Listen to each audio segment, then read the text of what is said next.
నమస్తే, welcome to JSP media.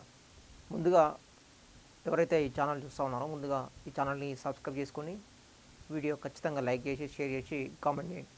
ఈరోజు మన టాపిక్లోకి వెళ్తే, మొన్న ఇడుపు కాగితం అనే ఒక టైటిల్ ఏదైతే సినిమా పేరు మీద అయితే లాంచ్ అయిందో ఆ టైటిల్ మీద పెద్ద ఎత్తున కూడా సోషల్ మీడియాలో చర్చ జరిగింది, సామాజిక మాధ్యమాల్లో కావచ్చు.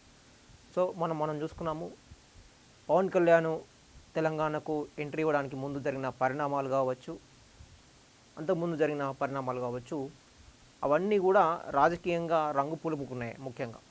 సో మొన్న ఈ ఇడుపు కాగితం అనే ఒక టైటిల్ తెలంగాణ భాషకు సంబంధించి ఒక టైటిల్ పెడితే దాన్ని వెటకారంగా తెలుగులో డబ్బింగ్ ఉంటుందా అని చెప్పేసి ఒక పోరంబోకు వ్యక్తి సోషల్ మీడియాలో పెడితే దాని మీద పెద్ద ఎత్తున కూడా చర్చ జరిగింది.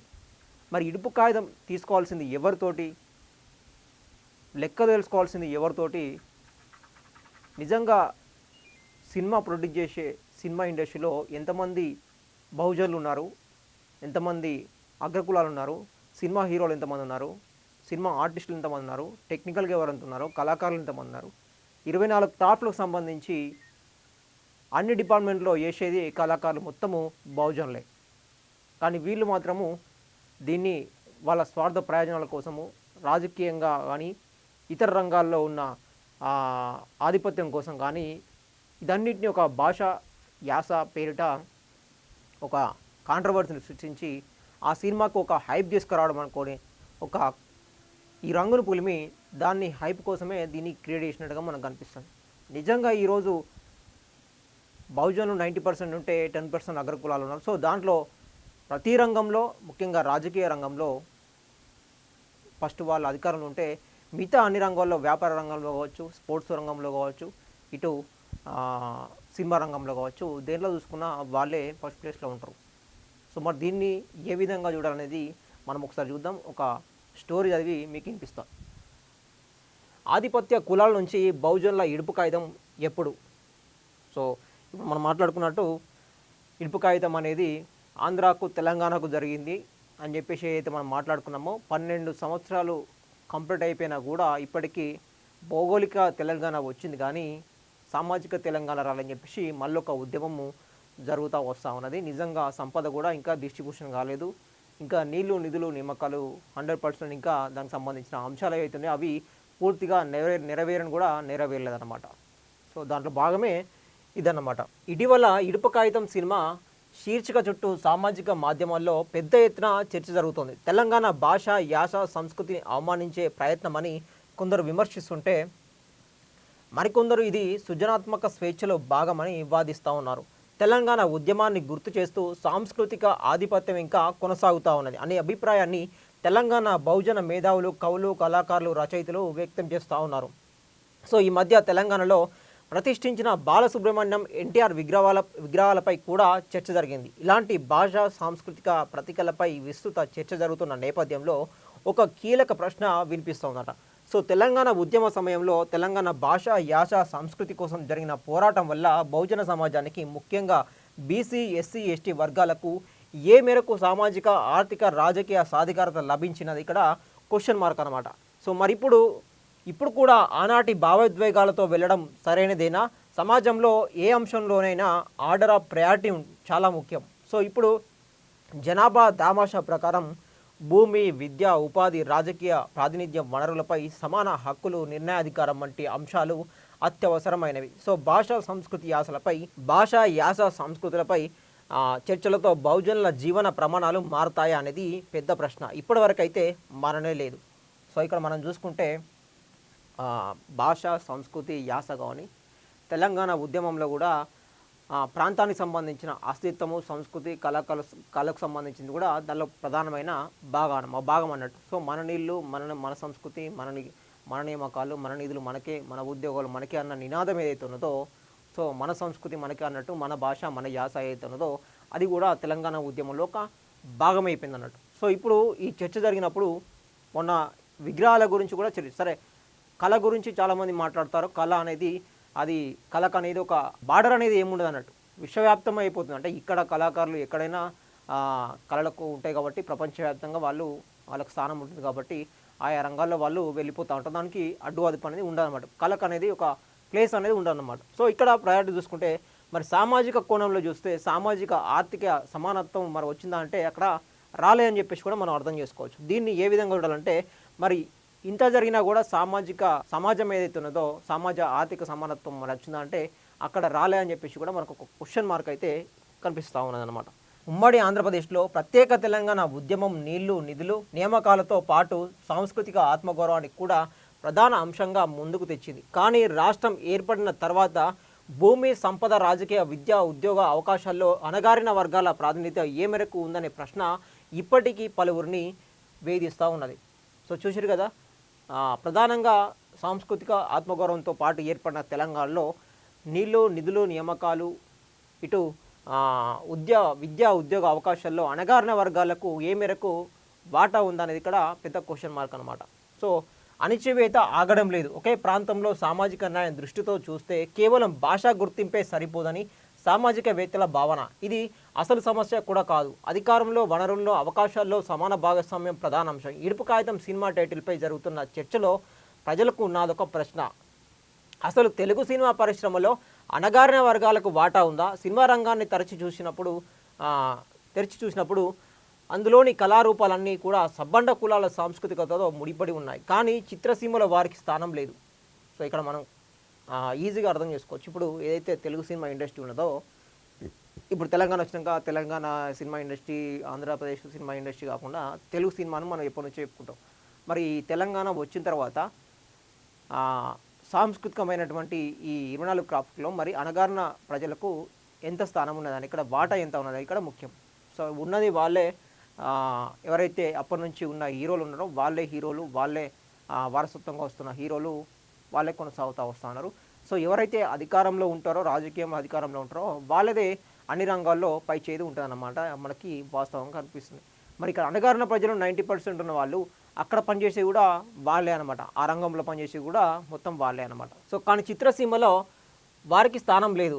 కుల వివక్షత స్పష్టంగా కనిపిస్తుంది. అత్యధికంగా ఉన్నత కులాల నుంచి హీరోలు, దర్శకులు, నిర్మాతలు అవుతూ ఉన్నారు. కానీ అణగారిన కులాల్లో నుంచి అక్కడక్కడ కమెడియన్లు, రౌడీలు, చిన్న చిన్న జూనియర్ ఆర్టిస్టులు కానీ తీసుకుంటారు. దాదాపుగా టాలీవుడ్లో ఇప్పటివరకు 2-3 కులాలే రాణిస్తూ ఉన్నాయట. చూసారు కదా, ఇప్పటివరకు 90% ఉన్న వ్యక్తులేమో ఇతరత్ర డిపార్ట్మెంట్లో వర్క్ చేస్తే వీళ్ళు మాత్రము హీరో ఇంకా నిర్మాతలు కొనసాగుతున్నారు. కాబట్టి వీళ్ళు మాత్రము పై స్థాయికి పోలే అనేది ఇక్కడ మనకు వాస్తవంగా కనిపిస్తూ ఉన్నది. ఎందుకనగా ఏ కులాలు పాలిస్తారో వారే అన్ని రంగాల్లో ముందుంటారు. సో అలాంటప్పుడు బహుజనులకు సినిమా, భాష, సాంస్కృతిక పోకడలపై చర్చ అవసరమా? తమ కులాల వాటా కోసం చర్చ జరగాలి కదా. కానీ సంస్కృతి, భాష వంటి అనవసర చర్చలతో నికార్సైన సామాజిక ఉద్యమాలను పక్కదారి పట్టిస్తూ ఉన్నారని ఇప్పటివరకు అగ్రకులాల నాయకత్వంలో నడిచిన తెలంగాణ ఉద్యమం, వామపక్ష ఉద్యమం, మావోయిస్టు ఉద్యమాలు ఉపరితల సమస్యలే ప్రధాన అంశాలుగా చిత్రీకరించారు. కానీ కులాలకు సంబంధించిన అసలైన సమస్యలు ప్రస్తావించలేదు. అయినా ఆ ఉద్యమంలో బహుజనులంతా భాగమై విముక్తికి దూరమయ్యారు. సో ఇక్కడ చర్చ జరగాల్సింది సామాజిక, సినిమా, భాష, సంస్కృతిపై కాదు, రాజకీయ వాటా కోసం జరగాలన్నది ఇక్కడ ప్రధానమైన చర్చ. ఎవరు ఎంత ఉన్నారు, ఎవరికి ఎంత దక్కాలి, ఏ రంగంలో ఎంతెంత వాటా స్థానం దక్కాలి, వాళ్ళు ఏ స్థానంలో ఉండాలి, వాళ్ళ బతుకు స్థితిగతులు ఏ విధంగా ఉన్నాయని చెప్పేసి ఇక్కడ ప్రధానమైన చర్చ జరగాలంట. రాజకీయ వాటా ఎంతవరకు వచ్చిందని చెప్పేసి 90% ఉన్న కులాల చర్చ జరగలేదు. ఇప్పటివరకు మావోయిస్టు ఉద్యమం కానీ, వామపక్ష ఉద్యమం కానీ, తెలంగాణ ఉద్యమం కానీ, ఆ ఉద్యమంలో బహుజనులంతా దానిలో విముక్తులయ్యి విడిపోయి దానిలో భాగమైపోయారు తప్పించి కులాల బేస్డ్ మీదుగా ఉన్న ఉద్యమం మాత్రము ఇప్పటివరకు జరగలేనది ఇక్కడ ప్రధానమైన ప్రశ్న అన్నమాట. కులాల వాటాతోటే వివక్షతలకు విరుగుడంట. సమాజంలో కొనసాగుతున్న అసమానతలను ప్రశ్నించే దృక్పథమే ప్రజాస్వామ్యానికి బలం. ఈ సందర్భంగా తెలుగు భాష మాట్లాడే అట్టడుగు వర్గాలకు విద్యా, ఉపాధి, రాజకీయ ప్రాతినిధ్యం, నిర్ణయాధికారం ఎంతవరకు లభిస్తాయో ప్రశ్నించాల్సిన అవసరం ఉన్నది. సో ఇక్కడ తెలుగు భాష మాట్లాడే అట్టడుగు వర్గాలకు విద్యా, ఉపాధి, రాజకీయ ప్రాతినిధ్యం, నిర్ణయాధికారము ఎంతవరకు లభిస్తాయనేది ఇక్కడ ప్రధానమైన అంశం అన్నట్టు. సో ఇవి ఈ బేస్డ్గా జరగాలన్నట్టు. ఎక్కడ చూసినా ఓసీ వాళ్ళే టాప్ ప్లేస్లో ఉంటారు కాబట్టి మరి వాళ్ళకును వీళ్ళకు కావాల్సిన చర్చ కానీ ఇక్కడ యాస, భాష, సినిమా కాదని చెప్పేసి మనకు అది ప్రధానమైన చర్చ కాదని చెప్పేసి మనకు క్లియర్గా అర్థం చేసుకోవాలి. ఎందుకంటే అగ్రవర్ణాల పైన ఉన్నప్పుడు బహుజనుల కింద ఉన్నప్పుడు వీళ్ళంతా వాళ్ళకు ఒక విడిపోయి ఏ పార్టీలకు ఆ పార్టీలుగా విడిపోయి మొన్న మనం మాట్లాడుకున్నట్టు వేరొక స్టోరీలో మాట్లాడుకున్నప్పుడు ఎందుకు ఇంకా రాజకీయంగా ఎదగలేకపోతున్నారని చెప్పేసి మనం ఒక విశ్లేషణ కూడా చేసినాం. సో ఆర్థికంగా ఎదగలేకపోవడము, వాళ్ళకి సపోర్టు లేకపోవడము, వాళ్ళని గుర్తించకపోవడము, ఇంకా గుర్తించని కులాలు ఎన్నో ఉండడము, ఇప్పటికీ ఎన్నో కులాలున్న ఓబీసీ కేటగిరీలోకి రాకపోవడము, ఇట్లాంటి అన్నీ కూడా ఎక్కడికక్కడ రిజర్వేషన్ల పరంగా, వ్యాపారం పరంగా, సంక్షేమ పరంగా, ఆర్థిక పరంగా ఇవన్నిటి కూడా చర్చ జరగాల్సిన అవసరం కూడా ఉంటుంది అన్నట్టు. సో అప్పుడు మాత్రమే సమాన వాటా దక్కినప్పుడు మాత్రమే ఇడుపు కాగితం అనే టైటిల్ కరెక్ట్గా సరిపోతాయని చెప్పేసి మనం అర్థం చేసుకోవచ్చు. సో ఇక్కడ తెలంగాణ సమాజంలోని అంతర్గత అసమానతలు, కుల ఆధిపత్యము, వనరుల పంపిణీ, రాజకీయ ప్రాతినిధ్యం వంటి అంశాలు ఆర్డర్ ఆఫ్ ప్రయారిటీలో ముందు ఉండాలి. సో భాషా ప్రాంతం వంటివి బూటకమాట. అగ్రకులాలు రాజ్యానికి రావడానికి తెరపై తెచ్చిన భావోద్వేగ పూరితమైన అంశాలు మాత్రమేనట. సో చూసారు కదా, రాజకీయ ప్రాతినిధ్యం వంటి అంశాలు ఏవైతే ఉంటాయో, రాజకీయం అనేది ఫస్ట్ టాప్ ప్లేస్లో ఎవరైతే పాలిస్తారో వాళ్ళకు రావాల్సిన వాటా కానీ వాళ్ళకి ఇవ్వాల్సిన వాటా అవన్నీ సమానంగా పంపిణీ చేయబడతాయి. కొంతమంది చేతిలో ఉన్నప్పుడు అవి పంపిణీ చేయబడవు అనేది మనము తరతరాలుగా చూస్తున్న వాస్తవం అన్నమాట. సో ఇక్కడ రాజకీయ ప్రాతినిధ్యము చర్చ జరగాలి తప్పించి భాషా యాస అనేది మనకు ఒక అందులో భాగమే తప్పించి దాని మీద ప్రధానంగా అగ్రకులాలు చేసేటువంటి ఒక బూటకము నాటకమే తప్పించి మనకు ఈజీగా అర్థమైపోతుందని చెప్పేసి మనం అర్థం చేసుకోవాలి దీన్ని. సో ఆ ఉచ్చులో పడి బహుజన మేధావులు అసలైన సమస్యలను విస్మరిస్తూ ఉన్నారట. కావున ఇటీవల తెలంగాణ రాష్ట్రంలో మరోసారి వినిపిస్తున్న భాష, ప్రాంతం, సంస్కృతి, మార్వాడి ఆధిపత్యం వంటి సమస్యలకు అతీతంగా సామాజిక న్యాయం కోసం పోరాడాలి. ఇడుపు కాగితం సినిమా టైటిల్ చుట్టూ తిరుగుతున్న భాషా వివాదం వృధా. ఇప్పటికే కొందరు బహుజన మేధావులు, నాయకులు అగ్రకుల పార్టీలకు వత్తాసు పలుకుతూ ఓటు దళారులుగా మారి జాతి విముక్తిని మర్చిపోతూ ఉన్నారట. సో చూసిరు కదా, ఇప్పటికే బహుజన మేధావులు కావచ్చు, నాయకులు కావచ్చు, అగ్రకులాల పార్టీలకు వాళ్ళ పార్టీలో చేరి వాళ్ళ సంస్థలుగా ఏర్పడి కులాలుగా వారికి ఏర్పడిన జాతి కోసం పోరాడకుండా వాళ్ళకు బానిసలుగా మారి ఓటు కేంద్రాలుగా విడిపోయి ఉన్నారని చెప్పేసి ఇక్కడ మనం ప్రధానంగా అర్థం చేసుకోవాల్సిన విషయం. అంటే జాతి కోసం ఎంతగానో వర్క్ చేస్తూ ఉన్నారు, వాళ్ళ డెవలప్మెంట్ కోసం, ఆర్థిక స్థితిగతుల కోసం ఏ విధంగా వాటా కోసం కొట్లాడుతున్నారు రాజకీయంగా అనేది అక్కడ ప్రధానమైన చర్చ అన్నమాట. సో జనాభాలో 90% బీసీ, ఎస్సీ, ఎస్టీలు ఉన్నప్పటికీ తమ రాజ్యాన్ని సాధించుకోలేకపోతున్నాను. కావున ఇప్పుడు శత్రువును పసిగట్టడం ఏది ప్రధాన అంశమో గుర్తుపెట్టడం ముఖ్యం. కావున అగ్రవర్ణాల నీడలో నడుస్తున్న పార్టీలతో, అగ్రకుల నాయకులతో ఇడుపు కాగితం విడాకులు చేసుకొని స్వశక్తిగా పోరాడినప్పుడే అట్టడుగు వర్గాలకు విముక్తి లభిస్తుంది. భూమి, సంపద, రాజ్యం, సంస్కృతిలో వాటా లభిస్తుంది. ఇదే అసలైన సామాజిక న్యాయం. త్రినేత్రుడైన శివుడు సమానత్వం ఇదే బోధిస్తుందట. ఇదే అన్ని వివక్షతలకు విరుగుడాట. ఈ విషయాన్ని తెలంగాణ బహుజన మేధావులు, కవులు, కళాకారులు, రచయితలు అర్థం చేసుకోవాల్సిన అవసరము ఎంతైనా ఉన్నది. సో ఇడుపు కాగితం అనేది అగ్రకులాలకు, బహుజనులకు జరగాల్సిన విషయం. అగ్రకులాలు కానీ ఇక్కడ బహుజనులు కానీ అక్కడ వాటా డిస్ట్రిబ్యూట్ అయినప్పుడే వాళ్లకు మనకు ఇడుపు కాగితం తీసుకున్నప్పుడే అది సాధ్యమవుతుంది అని చెప్పేసి మనము ఈ కోణంలో మనము చూడాలన్నమాట. సో శ్రీకాకుళంలో పావల శ్యామర్ గారు చేసిన భాష నుంచి మొన్న వచ్చిన పుష్ప వచ్చిన డైలాగ్ వరకు, మొన్న వచ్చిన పెద్ద సినిమా వరకు అన్నీ కూడా ఏపీకి సంబంధించిన ప్రతి శ్రీకాకుళం, విజయవాడ, వైజాగ్, నెల్లూరు, కర్నూలు ఇవన్నీ యాసలు కూడా మనం అన్నీ చూసాము. కర్నూలు, రాయలసీమ భాష ప్రతి ప్రాంతం నుంచి కూడా ఏపీ సినిమాలు 90s నుంచి ఇప్పటి వరకు మొన్న వచ్చిన పెద్ద వరకు ఒక ప్రాంతంలో ఉన్నటువంటి కొండ కింద ఉన్న తెగ ఏదైతుందో వాళ్ళు భాష మాట్లాడుకునే తెగ వరకు కూడా మొన్న వచ్చిన పెద్ద సినిమా వరకు కూడా మనం అన్నీ ఎంకరేజ్ చేసాం. ఇప్పుడు తెలంగాణ వచ్చిన తర్వాత కొన్ని సినిమాలు హిట్ కావడము, బలగం సినిమా వచ్చిన తర్వాత ఏ రేంజ్లో రికార్డు సృష్టించిందో మనం అర్థం చేసుకోవచ్చు.